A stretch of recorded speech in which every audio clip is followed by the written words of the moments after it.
Hello bachchon, let's read the question here. So the question here says select the statements that is in support of ethical arguments for biodiversity conservation.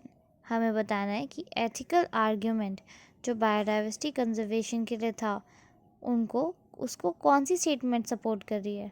Statement A, every species has an intrinsic value even though economically it's not valuable. Option B, several benefits are derived from biodiversity such as food, furniture, medicines, etc. Option C, pollination, photosynthesis, carbon cycle, etc. are the ecological processes which maintains the balance of nature. Option D, all of the above. तो हमें 4 options दिए हुए हैं. हमें बताना है ethical argument वो कौन सा ऑप्शन सेटिस्फाई करता है, सपोर्ट करता है. So before discussing the question, let's talk about the key concept that is used in this question.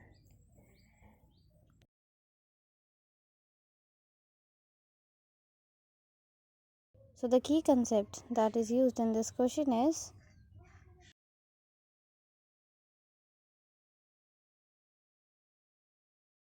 arguments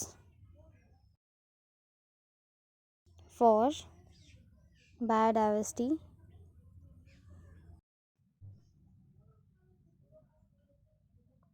conservation. तो इस क्वेश्चन का की कंसेप्ट है बायोडाइवर्सिटी को कंजर्व करने के लिए कौन कौन से आर्ग्यूमेंट्स हैं. मेजरली 3 आर्ग्यूमेंट्स हैं कि हमें बायोडाइवर्सिटी को कंजर्व क्यों करना चाहिए.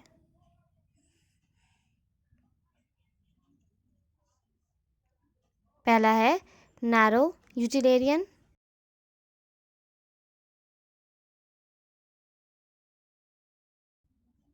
दूसरा है ब्रॉड यूटिलिटेरियन और तीसरा है ethical argument.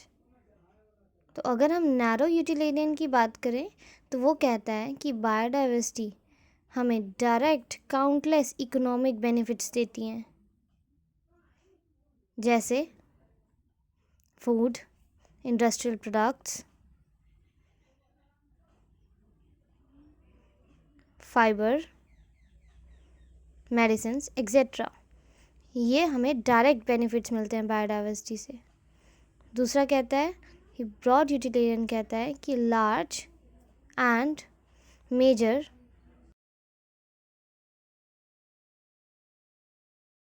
Roles are played by biodiversity. Large और मेजर रोल्स भी प्ले करती है बायोडाइवर्सिटी, जैसे पॉलिनेशन हो गया, प्लेजर ऑफ वॉकिंग हो गया, pleasure of walking in thick woods. ये सब मेजर बेनिफिट्स हैं जो बायोडाइवर्सिटी हमें प्रोवाइड कराती हैं, लार्ज रोल्स. अगर हम एथिकल आर्ग्यूमेंट की बात करें तो वो कहता है कि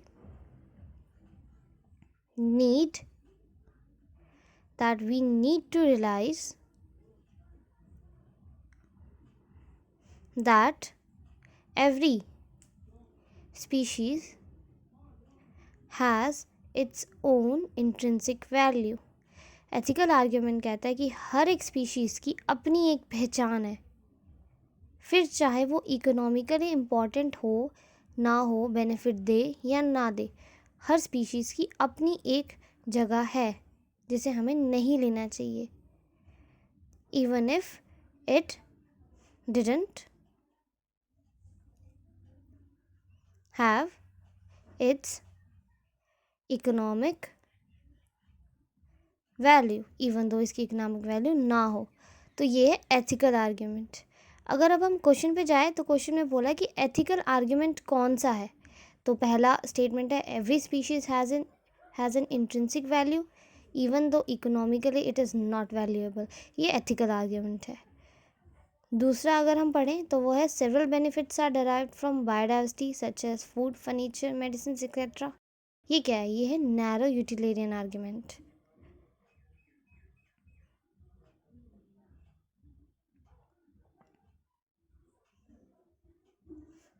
और अगर हम तीसरे की बात करें तो वो कहता है pollination, photosynthesis, carbon cycle etcetera are the ecological processes which maintains the balance of nature.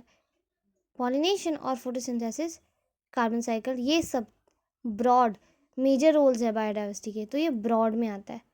That's why अब इस क्वेश्चन में एथिकल आर्ग्यूमेंट पूछा है कि एथिकल आर्ग्यूमेंट वाली स्टेटमेंट कौन सी है, तो वो पहला ही है, बाकी दोनों तो नैरो और ब्रॉड है। तो हमारा करेक्ट आंसर ऑप्शन ए है। Hope you understand well, best of luck.